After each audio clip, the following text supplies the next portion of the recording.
तो जय जगन्नाथ सांग मैंने तो पे आपण मैंने बहुत वेट करते कि आपणर प्लस थ्री सेकेंड फेज्र आडमिशन केबे आसब तो फाइनाली आपणर प्लस थ्री सेकेंड फेज्र आडमिशन आसी जाइए।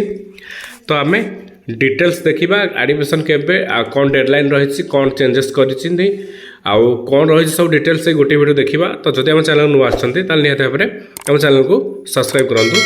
तो चलते वीडियो स्टार्ट करवा। तो देखो हायर एजुकेशन डिपार्टमेंट तरफ आसी जाइए।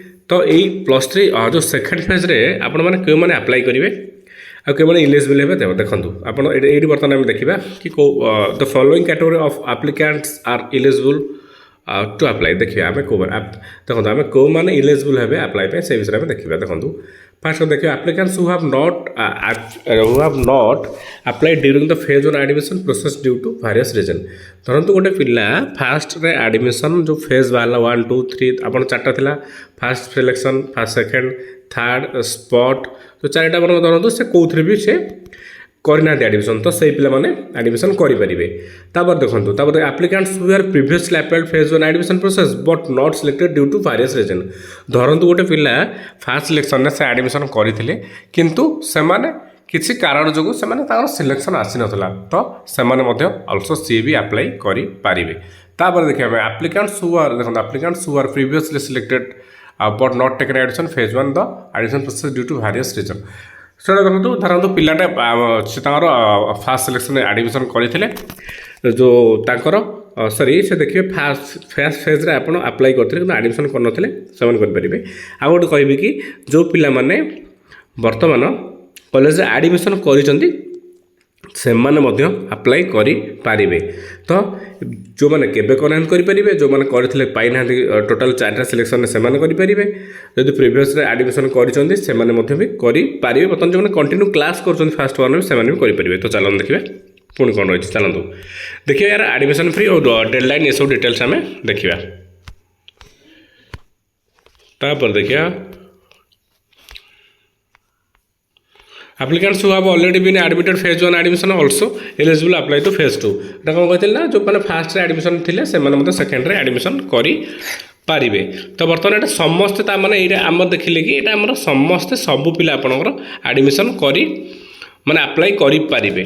तो देखो ये आउ गोटे इंपोर्टाट जिन देखा जदि आप गोटे अप्लाई गोटे आसला कॉमन एप्लिकेशन फ्री धरतु आप 300 टंका देकी जो पूर्व पिला मैंने अप्लाई करते तो से कौन रहा नुआ पिला मैंने कौन रहा। देखो फास्ट कथा कह जो धरतु जो मैंने फेज वन रे अप्लाई करते कि एडमिशन करना तो से तो फ्रेश माने कौन कहले जो आप्लिकेशन जो फ्रेशटा आप देवाक पड़ो ना कौन ना आप 300 टका पूर्व देते तो आप देवाक पड़ोनी। मुझे कहबी जदि आपणकर धरतु आप नुआ फ्रेश एडमिशन कर फ्रेश अप्लाई कर तो सेटा आप निहत भाव से आप 300 पे करने पड़ो नुआ जो मैंने पुराना करते से केवल कॉलेज ऑनर्स चेंज करेंगे। देखा तो चलो देखिए ये सब था फी डिटेल्स। तापर देखिए आम डेडलाइन कौन रही तो आम डिटेल्स देखा केबे डेट अच्छी केबे कौन एडमिशन आसी जाइए तो से सब जिन आम देखा। तो चलतु तो देखो तो आसी government of Odisha higher education department ये देखो आप क्लियर मेंशन कर टाइमलाइन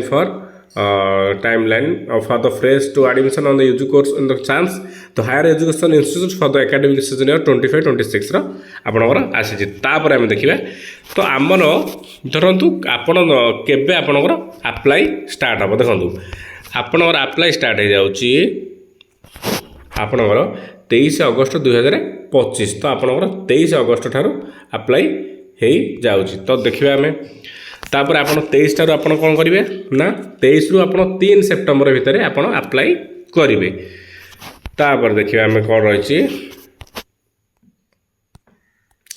धरतु आपणकर कॉमन एप्लिकेशन अप्लाई करिया समय कौन किसी करेक्ट धरतु किसी त्रुटि रही जाए तो आप कौन करेंगे ना 4 सेप्टेम्बर रे आपन ताऊ एडिट करेंगे। तापर जो मानकर 23 रु 3 मैंने अप्लाई करते से कौन करेंगे ना तांकर जो लिस्ट आसीज जो आपणकर से आसीज आपणकर 10 आपणकर आसीज। तो तापर देखा तो आप 10 आसला आपणकर फास्ट राउंड सिलेक्शन कौन करवा ना fast round selection fast round देखो आपणकर 11 रु 13 मध्य आपणकर सिलेक्शन फास्ट राउंड करेंगे। तो आपण मैंने ता भीतर आपणकर ଆଡ଼ମିସନ୍ କରିଦେବେ।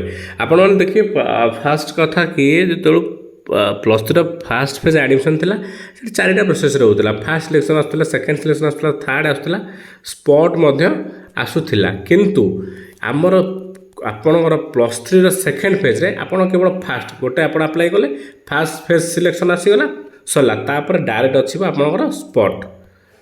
ତା ମଧ୍ୟରେ ଆଉ କୌଣସି କିଛି ନାହିଁ, ଯେଉଁ ସେକେଣ୍ଡ ଥାର୍ଡ଼ କିଛି ନାହିଁ। ଆଉ ଫାଷ୍ଟ ସିଲେକ୍ସନ୍ ତାପରେ ସ୍ପଟ୍।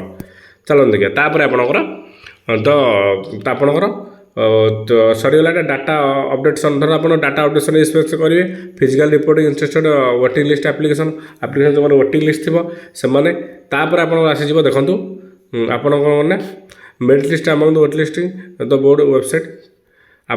ଆପଣ ସତରେ ଆପଣ ସ୍ପଟ୍ ପଳେଇ ଆସିବ। ସ୍ପଟ୍ ଆସିଲା ପରେ ଆପଣ କ'ଣ କରିବେ ନା ଆପଣଙ୍କର ୱେଟିଂ ଯେଉଁ ତାର ଯେଉଁ ସ୍ପଟ୍ ଲିଷ୍ଟ ଥାଉ ତାପରେ 18 ସେପ୍ଟେମ୍ବରରୁ 22 ସେପ୍ଟେମ୍ବର ମଧ୍ୟରେ ଆପଣମାନେ ପାଇବେ। ତ ଏଇ ଥିଲା ପ୍ଲସ୍ ଥ୍ରୀ ଆପ୍ଲାଏର ଡିଟେଲ୍ସ। ତ ଟୋଟାଲ୍ ଆପଣ ନିହାତି ଭାବରେ ଦେଖିପାରୁଥିବେ ଏଇ ଡିଟେଲ୍ସ ଆପଣମାନେ। ତ ଯେଉଁମାନେ ଆପ୍ଲାଏ କରିନାହାନ୍ତି ସେମାନେ କରିଦିଅନ୍ତୁ, ନିହାତି ଭାବରେ କରନ୍ତୁ, କାହିଁକିନା ଡେଟ୍ ଆପଣ 3 ସେପ୍ଟେମ୍ବର ଭିତରେ ଅଛି। ତ ଭିଡ଼ିଓଟି ନିହାତି ଭାବରେ ସାଙ୍ଗମାନଙ୍କ ସହିତ ସେୟାର କରିଦିଅନ୍ତୁ। ଯଦି ଭିଡ଼ିଓ ଭଲ ଲାଗିଲା ଗୋଟେ ଲାଇକ୍ କରନ୍ତୁ, ସବସ୍କ୍ରାଇବ୍ କରନ୍ତୁ। ତ ରହିଲି, ଜୟ ଜଗନ୍ନାଥ।